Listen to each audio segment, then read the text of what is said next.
I'm Natasha Kirchuk, and thanks for joining us from our studios in Israel. Coming up in today's newscast, an Israeli is wounded in a stabbing attack. It looks like the Palestinian Authority and Hamas may be growing closer. And get your tissues ready because we're about to reveal how an Israeli grandfather has just reunited with a family he thought he'd lost in the Holocaust. Stay tuned for the latest news in Israel.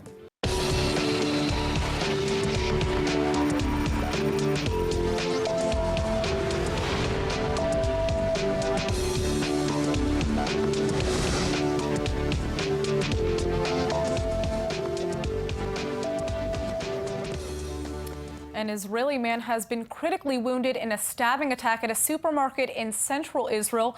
He was brutally assaulted by a 19-year-old Palestinian employee at the grocery store who was arrested at the scene after passerbys tackled him down. Police believe the attack was politically motivated. According to an emergency responder, the victim was stabbed multiple times in the head, neck, and chest and rushed to a nearby hospital following the incident. He has now undergone surgery and remains both unconscious and hooked up to a ventilator. Graphic footage from the market security camera shows the moments leading up to the attack. The 42-year-old victim can be seen stocking shelves with paper towels on one of the aisles before he's suddenly tackled by the teenage terrorist. The young assailant was neutralized by civilians nearby who pushed him onto the ground before he could fully flee the scene. The Israeli government blames such acts of terror on incitement by Palestinian leaders and the glorification of violence against Israelis. It looks like Palestinian Authority President Abbas may be burying the hatchet with longtime political rival Hamas. In a very sudden and rare turn of events, Abbas has invited representatives from the terror group to his headquarters in Ramallah, and they're now discussing how to resolve their decades-long rivalry over control of the West Bank and Gaza. The Palestinian Authority's official news outlet is reporting that the talks included an overall assessment of the Palestinian situation and marked the beginning of a discussion for unity. Now, things have been bitter between the PA and Hamas since 2007 when Hamas seized control of the Gaza Strip from President Abbas's government, but both sides have a lot to gain from these talks. Gaza is, of course, in worse condition than ever right now, suffering from a crippling energy crisis. And that's in large thanks to Abbas himself, who cut payments for Gaza's power by 35% in June, all in an effort to put pressure on Hamas. If these talks were to work out, it could mean restored power to the Palestinian Authority in Gaza, as well as increased control over the West Bank.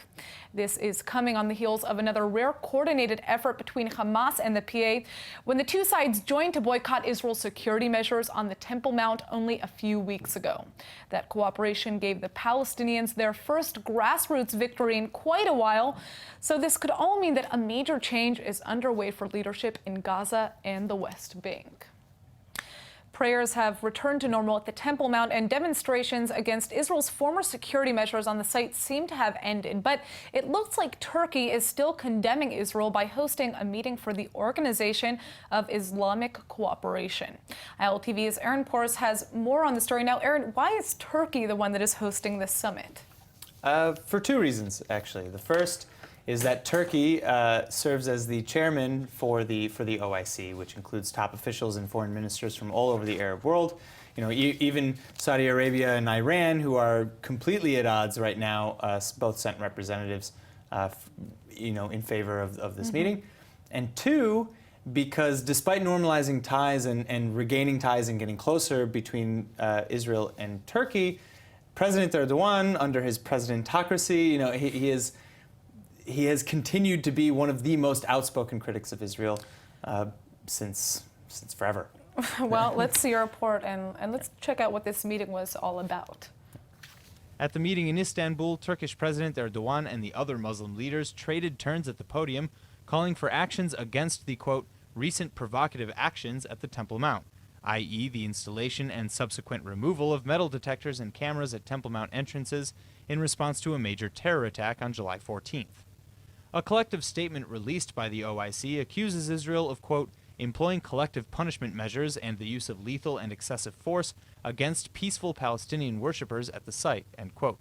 It goes on to say that Israel is guilty of persistent public statements that incite religious sensitivities, feed tension, and incite violence. Palestinian Authority Foreign Minister Riyad al-Malki had maybe some of the strongest words of the event, though, warning of an Israeli Prime Minister Netanyahu that he described as bloodthirsty and disinterested in peace. We know that Netanyahu is not going to accept defeat, and he will try again and again with different methods and different means to impose his own status quo over the Haram Sharif and Al-Quds. We have to be prepared for the next round, which could come very soon and could be very nasty. Israel has vehemently and repeatedly denied wanting to change the status quo at the Temple Mount, and video footage of the, quote, peaceful demonstrations show them to be anything but. And let's not forget that the state already removed the security measures in question last week. We're now honored to be joined by Knesset opposition leader Isaac Herzog, who will be helping us dive deeper into the recent meeting of Muslim leaders regarding the Temple Mount. Thank you so much for coming in. Thank you. All right, so let's begin. Israel took down the security measures from the Temple Mount. They've all been removed, so why is this meeting taking place right now? Well, actually, I think that, there are the repercussions following the crisis. This was a major crisis. Temple Mount has always been a source of tension in the region. It's been almost 100 years where there were riots erupting, bloodshed pouring because of Temple Mount. I think that following the crisis, there's always the politics of it, the religious politics of it. And I urge all the leaders in the region to be careful, to understand that anything to do with Temple Mount is very explosive. What we need to promote is calm on Temple Mount and around Temple Mount. And what was your reaction to the decision to remove these security barriers, the security cameras from the Temple Mount? First, let's understand, this chapter started by a vile terrorist attack of 3 Israeli Arabs who killed 2 Israeli policemen on Temple Mount. So it was a horrendous attack, heinous attack. And therefore the police recommended to put the magnetometers, these inspection tools on Temple Mount. Now, each and every one of the decisions made sense. Makes sense logically as part of security measures. You've got them all over the world in the most sensitive of places. Would you have recommended this? However, I think, and without now delving into in hindsight, I said in the Knesset plenary that the tools themselves are not the cause and are not the objectives. What we need to get to is full, in-depth, intimate, strategic cooperation with Jordan. Unfortunately, there is a rift with Jordan, and we need to do whatever we can to mend and amend this rift with His Majesty King Abdullah. What do you think needs to happen on Israel's part to mend this rift with Jordan? For the last few years, and definitely for the last year, and definitely following the agreement of the G6 with Iran, there was something that was clear, that there's a new alternative coalition in the region. These are moderate Arab Sunni states who identify Iran as a threat and ISIL as a threat, and therefore are willing to cooperate with Israel. In fact, if Israel would have pursued a major offensive on peace with the Palestinians, it would have been gone even further out in the open. And therefore, this event in Temple Mount actually created a setback, something which the terrorists wanted to achieve. And in order to show terrorism that it doesn't win, we need to reignite this coalition with the moderate Arab states, and immediately. And we could do that. And there are a lot of issues at stake, and there is a common denominator of working together in a convergence of interests to get this coalition moving again. Now, I'd like to talk a little bit about, kind of the impact that this crisis has had on the Palestinian Authority and Hamas. We're now hearing reports that Hamas and the PA are attempting to reconcile. Is this the case? And if this is what is happening, what does that mean for Israel? Look, Palestinian politics is as complex as Israeli politics. And therefore, all these reports don't necessarily reflect the true reality. I, for one, don't mind that there will be Palestinian rapport between all the different political parties in order to come to the peace table to united, but I don't believe it's feasible. Secondly, Hamas promotes terror. Hamas celebrated the death of innocent people. Hamas is an enemy. But what I can say is that what I hear are reports of a different kind, whereby there are discussions between the Egyptians and Hamas on new arrangements regarding the Rafah crossing. I think that may be a very welcome change. Anything that can ease up the pressure on Gaza on the one hand, whilst making sure that there is no smuggling of arms and weapons or no rogue activity around those passages that can be achieved, is welcomed by me. What should Israel's reaction be, though, to, I mean, if there were to be a reconciliation, if this is what were to happen, what should Israel be doing? Well, first of all, Israel has to make sure that any steps of reconciliation of this nature is not at the expense of Israel. Namely, that it makes made clear that there is no justification under any circumstances to terror. That's why I don't necessarily believe that the Palestinian security apparatus will be willing to have rapport with Hamas so long as it promotes terror. On the other hand, there are a lot of politics going on in light of the activity of Dahlan from the Gulf vis-a-vis Gaza, vis-a-vis Egypt. And therefore, I would urge to wait and see. I'm not sure that you'll have a real rapport between Hamas and Fatah in the near future. What do you think is going to happen among the Palestinians now that there seems to, I guess what we're seeing is reports on their part that this is a kind of grassroots win, the fact that Israel took down these, security barriers after having put them out. People protested, they were rioted, the Palestinians got what they wanted. What do you think? I think it's not a positive outcome. I think it may lead to the wrong conclusions. And I call upon the Palestinian people not to be misled or mistaken. There is only one choice, one strategic choice that both peoples need to take, and that is make peace with each other. It's feasible. Leaders have to be bold. Unfortunately, I said time and again, as leader of the opposition, that I don't see Abbas and Netanyahu being able to reach peace. I call upon the United States to continue its efforts to get to a deal between us and the Palestinians, and not to give up, and to be more forceful, and to be more innovative in coming with new initiatives. We're all waiting. Well, we saw for the reports that Kushner said today, or there was a leaked report where he was essentially saying that he doesn't know what can be done. It seems like there's no way to solve this. Nothing has changed. In this report, you see signs of a certain despair on behalf of the U.S. administration, which is disturbing, which is bothering, because the hope that was ignited in light of President Trump's visit to the region, as well as his meeting with all of the moderate Sunni leaders of the region in Riyadh, as well as his meetings with Netanyahu and Abbas, and speaking to the Israeli leadership, including me, I can say gave us huge hope. We thought that there will be a major American effort. Now, the Americans are investing a lot of time, and Jason Greenblatt, their emissary, is investing a lot of efforts. But unfortunately, it seems, again, as we know in the Middle East, that they're coming to a deadlock.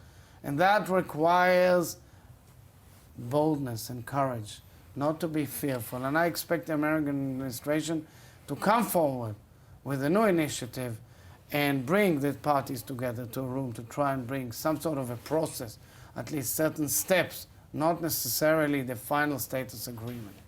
All right, well, thank you so much for joining us, Opposition Leader Isaac Herzog. Thank you. All right, we've just been given a rare glimpse into the mind of the man President Trump has assigned to solve the Middle East crisis once and for all, his son-in-law, Jared Kushner. A private discussion has just been leaked, and it reveals Kushner's candid thoughts on the Israeli-Palestinian conflict. But let's just say they're not very hopeful. That's unique. I don't know.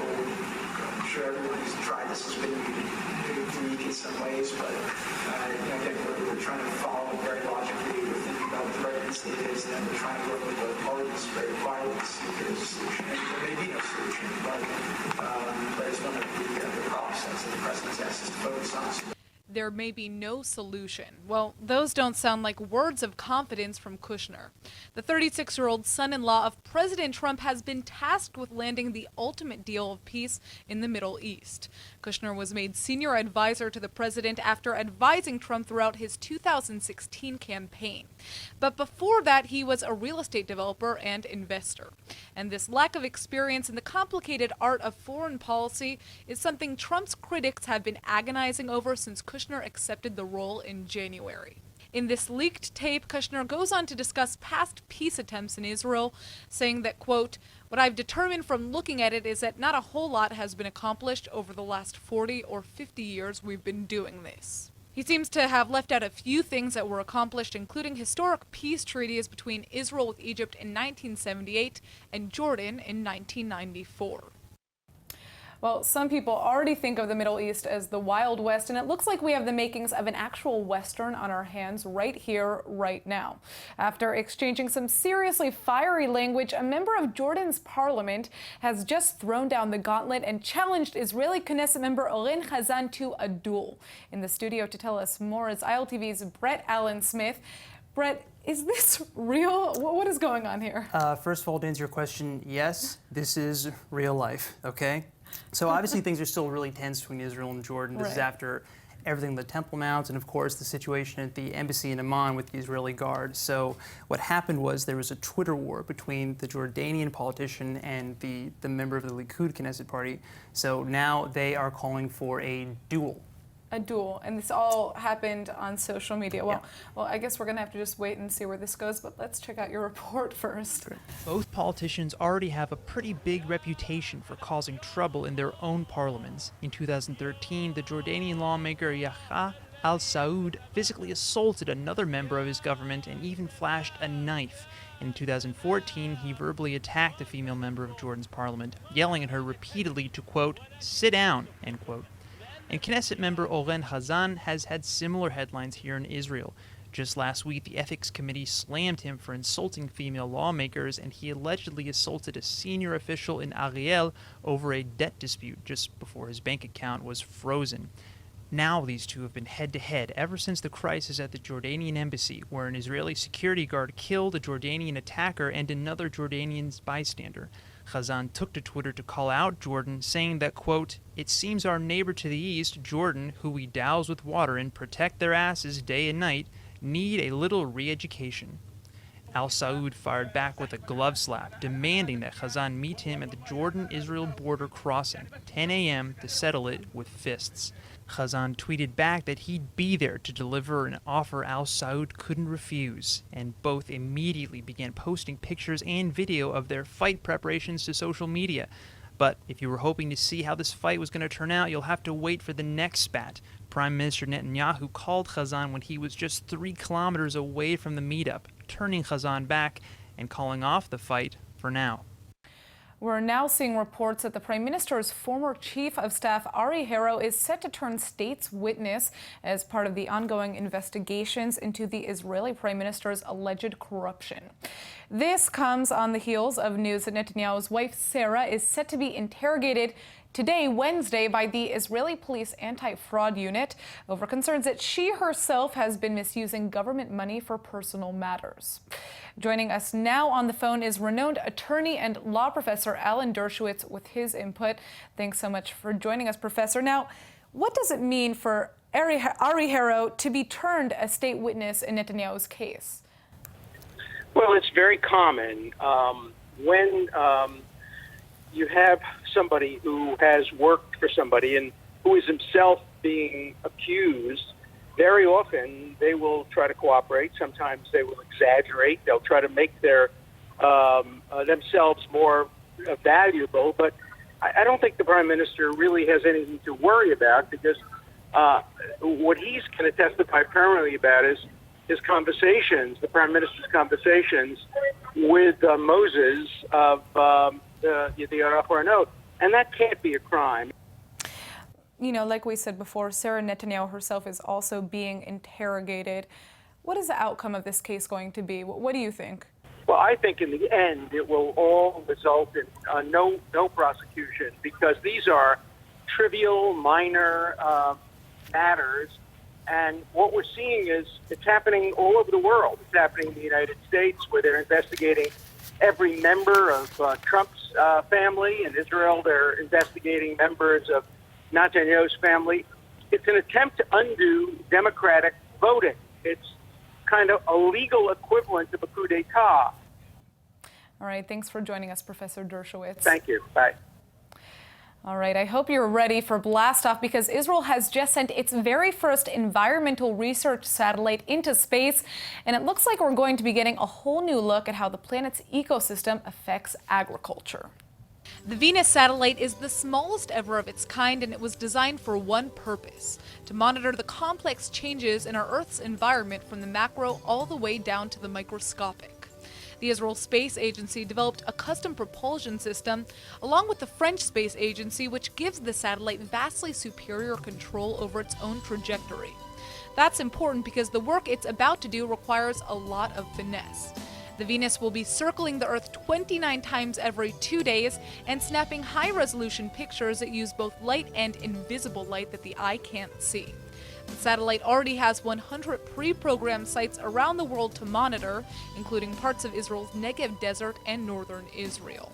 It looks like scientists are about to get never-before-seen data about how even the tiniest environmental changes are affecting agriculture around the world. It will be possible to dynamically monitor the ground coverage and cycles of vegetation, detect plant stress and water requirements, estimate yields, map forest fires and bushfires, map the transport of sediment to rivers and estuaries, and monitor the movement of glaciers and the breaking up of Siberian rivers.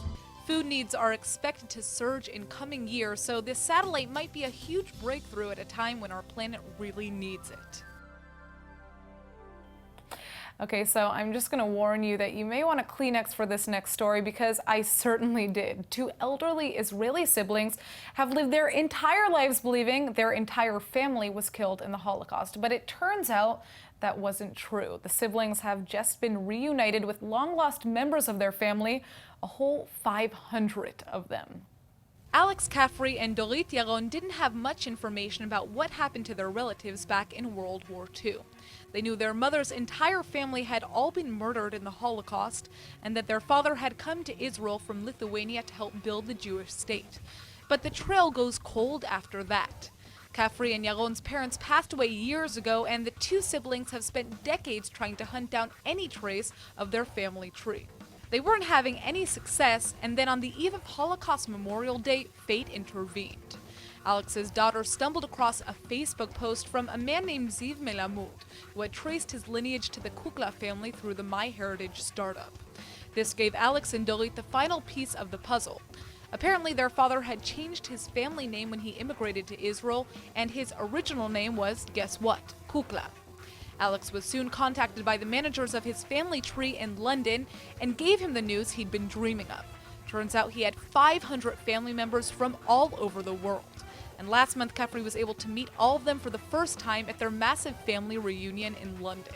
A dream come true for two siblings who had lived their entire lives thinking they were all alone. Enroll in eTeacher's online Hebrew courses and quickly discover that it creates the deepest connection to Israel that you could ever imagine. All right, hope you're ready because here comes our word of the day. It's mechina, which means preparation, and also prep class. So a lot of times you'll hear teens in Israel talking about the army prep course, or mechinat tzevait. They're about to start. But mechina can refer to the preparation of all kinds of things. There's mechina ha'ochel, which means food preparation, or mechinat chatuna, or wedding preparations. Two very important things here in Israel. Or you can go ahead and prepare it yourself, le'achin et ze atzmech, and just take care of all of the machinot or preparations yourself. All right, let's go ahead and take a look at the weather forecast. Tonight is supposed to be partly cloudy with a low of 78 or 26 degrees Celsius. Tomorrow is expected to remain warm and partly cloudy, but with an additional drop in temperatures to a high of 88 or 31 degrees Celsius.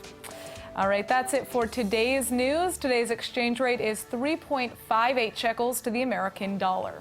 Remember to sign up for our daily newsletter at iltv.tv. I'm Natasha Kirchuk, and thanks for watching.